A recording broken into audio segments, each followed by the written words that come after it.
Reading Comprehension. Examining Lengthy and Challenging Texts. Series 1.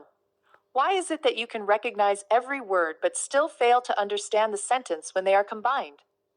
The main reason is that you only grasp the meanings of individual words, not the structural relationships between them. English sentences are connected through grammar and logic. The links between words can involve modification, coordination, subordination, or reference. If you simply combine word meanings mechanically, you lose these connections. For instance, in the sentence, the complex phenomenon that researchers have long observed remains largely unexplained. Each word is straightforward. But if you don't recognize that the clause starting with that is a relative clause modifying phenomenon, and that remains unexplained is the main verb phrase, you might end up translating it as complex phenomenon researchers long observed still largely unexplained, which is confusing. Therefore, the first step is to stop translating word for word and instead focus on identifying the subject, verb, and object.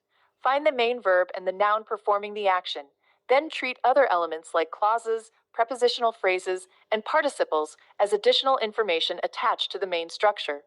Here's a specific method to approach this. When you read any sentence, start by asking 3 questions. 1. Who is the subject? 2. What is the action or state described by the verb? 3. What is the object or complement?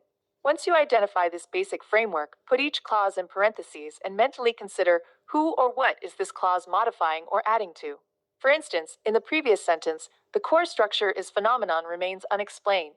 The phrase that researchers have long observed is an attributive clause describing phenomenon, and largely is an adverb modifying unexplained. By developing the habit of understanding the structure first, then filling in the meaning, words no longer seem like a jumbled mess, but instead form organized layers of information. While practicing, intentionally choose long sentences containing conjunctions like that, which, or because, or those separated by commas. Underline the subject, verb, and object, and practice this repeatedly for 2 weeks. This will greatly enhance your reading speed and comprehension accuracy.